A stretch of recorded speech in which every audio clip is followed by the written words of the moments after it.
Okay, don't be shy. Yeah, actually, I founded and I'm the chairman of a non-for-profit organization dealing autists and youth at risk riding horses.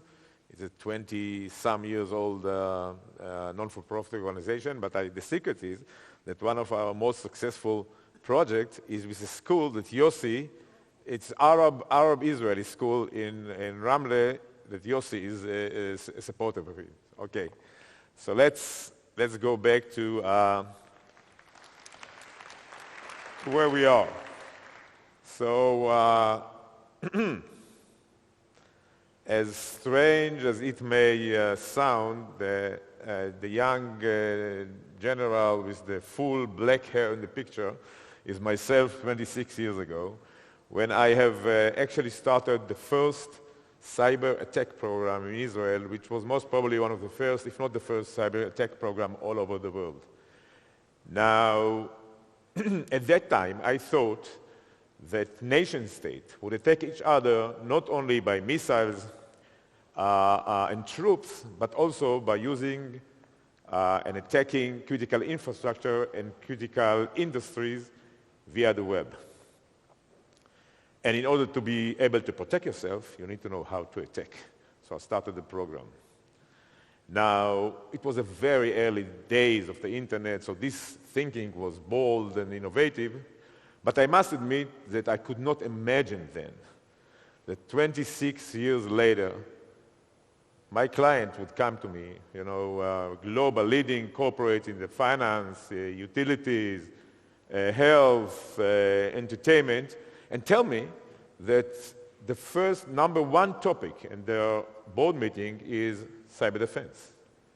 And I could not believe that 26 years later, due to the crisis in Ukraine, but even before, NATO countries would come to ask us to help them build their cyber defense and train their personnel. And that countries, superpower, would be reluctant to implement or to delay to implement sanctions because of the fear from cyber attack. Now let's take a look at the world of cyber. Let's zoom out.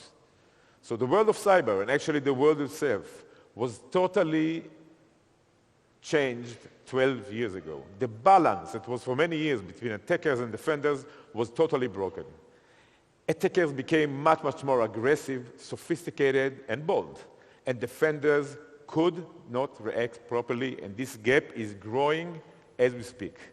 From the attacker side, there are three reasons for that. The first one is trivial. Cybercrime is very profitable and contains no personal risk. So many capable people join the party. The second reason that in the last 7 years, attackers are using nation-state-owned tools that was stolen from the NSA and leaked to the darknet. And the third reason, which is more recent but also more dangerous, is that today's attackers are heavily, heavily backed, supported, and even instructed by nation-states. Let me walk you through an attack that you probably all know, but I'll do it from the attacker point of view. SolarWinds. Looking at the timeline and the sophistication, it was for sure a nation-state-grade attack. The outcome was devastating. 18,000 SolarWinds clients were infected. But let me share with you attacker secret number one. There is no way attacker, even a nation-state-grade attacker or a nation-state attacker, can deal with 18,000 victims. So the attackers wisely picked the 50 highest value target and laser-focused attacked them. Now, outcome was devastating, but it could have been much, much worse. And let me share with you attacker secret number two. In an espionage attack, one of the most challenging parts is take out all the data without the victim notice it. And this is where they caught. Just imagine if they were a little bit more patient or a little bit more careful, it could have been a global catastrophe. Going back to the defenders. Defenders could not react properly. Now, we're all familiar with this huge shortage of cybersecurity manpower. But the main challenge is that in light of this new wave of aggressiveness and sophistication of the attackers, you need to be able to think like the attacker. And the only efficient way to think like the attacker is if you have an attacker background yourself. My grandma used to say, it takes a thief to catch a thief. And the challenge is that in the Western world, it is either impossible in most countries because they are not allowed by their own law to attack, or very, very expensive to get a good person with good attacker government background. Because the NSA, the CIA, the MI5, they're very efficient. They hire the people right after university, and most of them go all the way to retirement. And the 15 or 10% that would live in between are so scarce, so are very, very expensive. Now, there is only one exception to that in the Western world, which is Israel. In Israel, joining the military is mandatory. So every year, 140,000 boys and girls are joining the military, out of which the military have the privilege to pick the brightest 1,000, walk them through extremely intensive cyber courses. But more importantly, right after those courses, those geniuses are taking part in mission-critical, state-of-the-art, hands-on attack missions.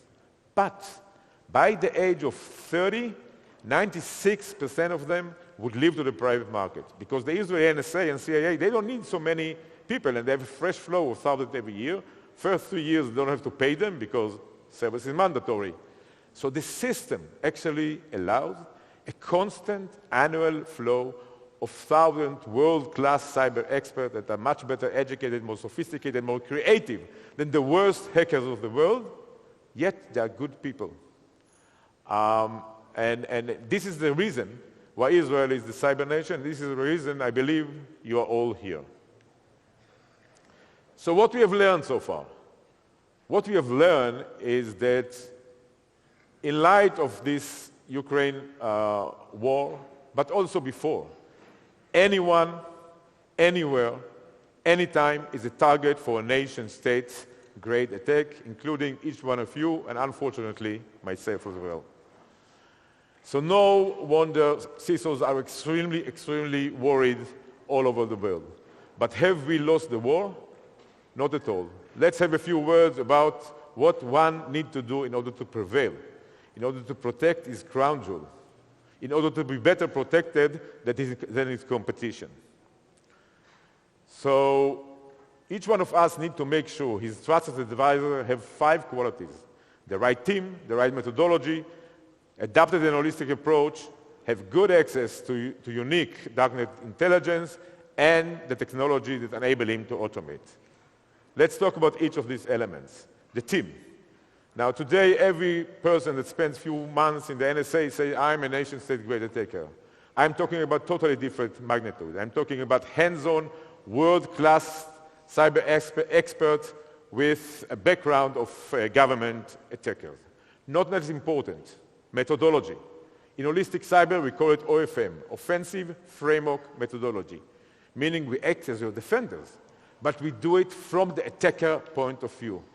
Knowing the attacker so well, knowing what exhausts the attacker, what frightens the attacker, what is probable today and what's probable only 3 years down the road, allows us to be much more actionable, much more practical, to take calculated risk, allows you to defend what matters. Number 3 is holistic approach. You need to defend not only the cyber system, but also the supply chain and the HR and the like. Number 4 is unique proprietary access to darknet intelligence, obviously. And the next one is the technology that enables you to automate. Now, you know that today, most CISOs are still running and building and running a defense plan on a self-made Excel sheet. This is not good enough. You need to find the technology that allows you to build a dynamic, effective and efficient defense. The right approach is painfully simple. Defend what matters. Prioritize. Take calculated risks. Be practical. Advance defense technologies, and take an holistic approach. Now, this is not slogan. This is a call for action. Bottom line, each one of us is responsible for the security of his own organization. If you are not willing to prioritize, if you are not willing or afraid to take calculated risk, you're actually creating a much bigger risk over your organization. Because trying to defend everything is as if you are defending nothing. Thank you.